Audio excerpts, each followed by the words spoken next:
This is the second episode for the pipe stress analysis.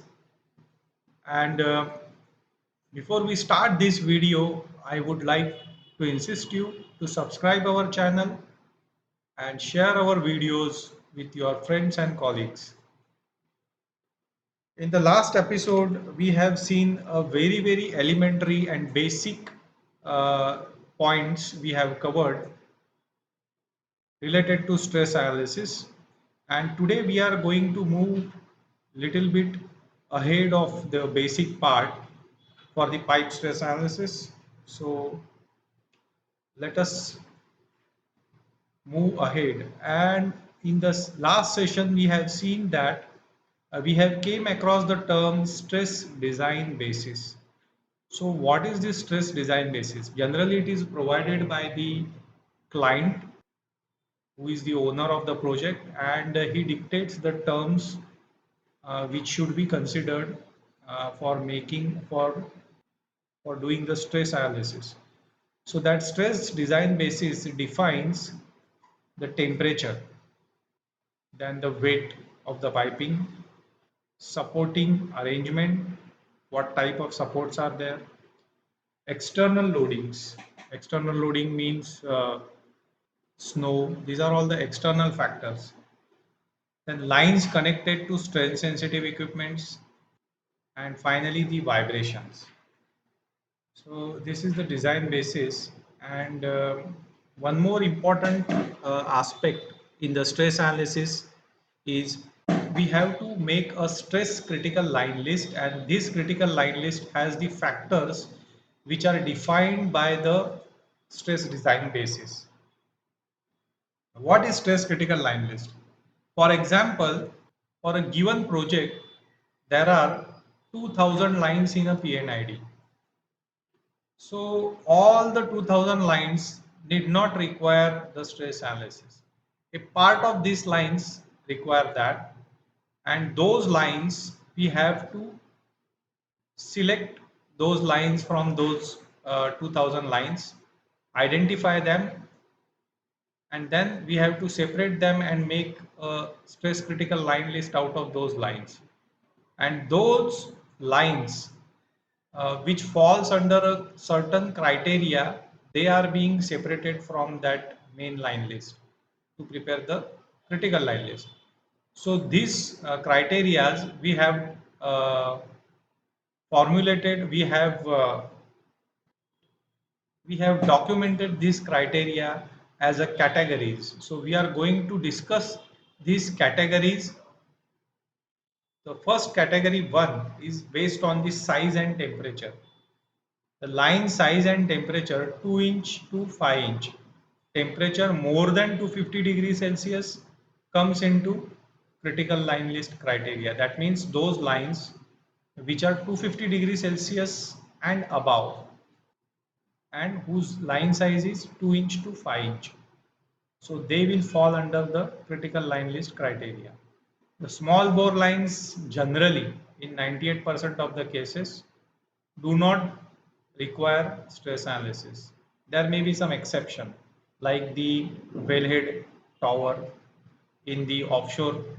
Those lines are small bore lines and they require stress analysis because the well growth, that is the displacement of well, is around maybe 4 inches 6 inches. So that is why, and very high pressure that is associated with that. So because of that, that is an exception. Okay. So the second point is the line size and temperature 6 inch and 12 inch, and temperature more than 160 degrees Celsius.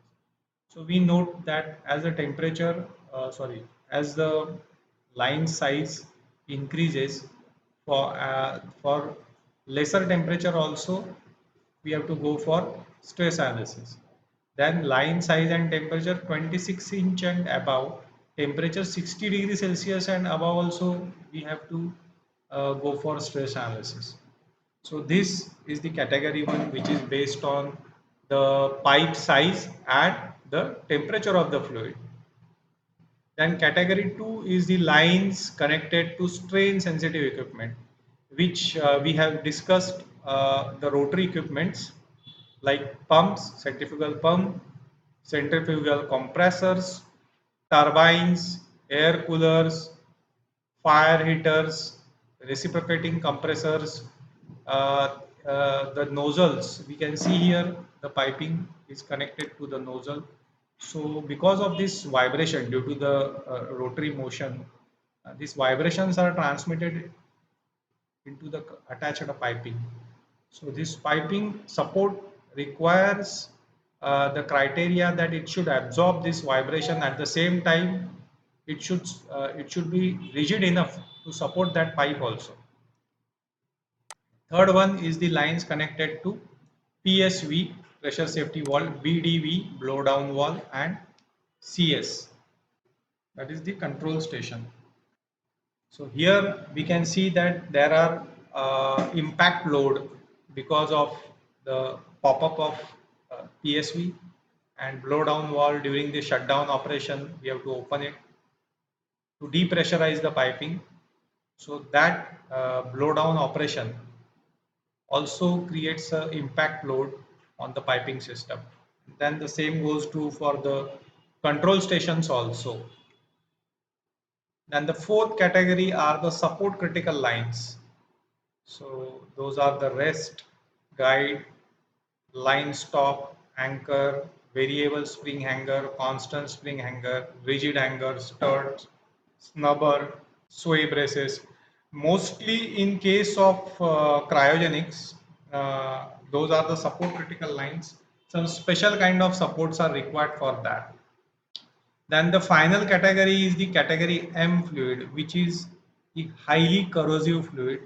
Lines carrying this fluid, they are to be grouped under the stress critical criteria, irrespective of the size and all. Like H2S, chlorine, these are very highly toxic fluids, and so that is why the lines which are carrying this have to be analyzed for the stress analysis and basically the flange leakage calculation. So this is very important point. Now moving forward, this is the piping isometric of the critical line. So whenever we start the first stage of the stress analysis process, we have to model by using a software. We have to model the stress system, and the individual part of the stress system is a stress critical line.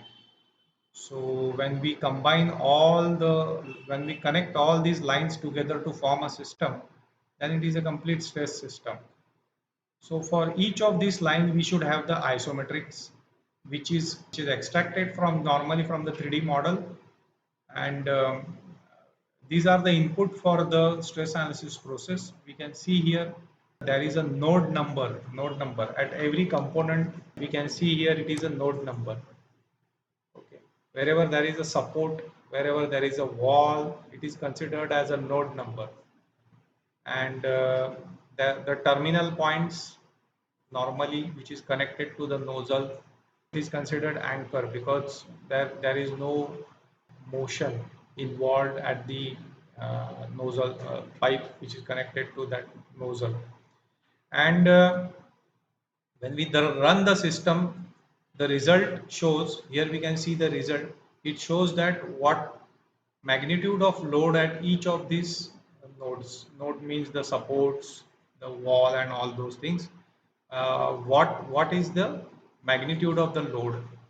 So this is all the piping stress isometric is required for modeling of these lines, which is the first step to start the stress analysis.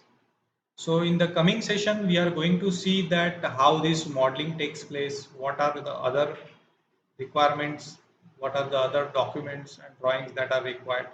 That we are going to see in the next session. So stay connected with us and watch the final episode, which is the next episode on pipe stress analysis. Thank you once again for watching this video. And before we close, I would insist you to support our work. You can donate to us. Our phonepe number is attached in the description of this video. So thank you once again.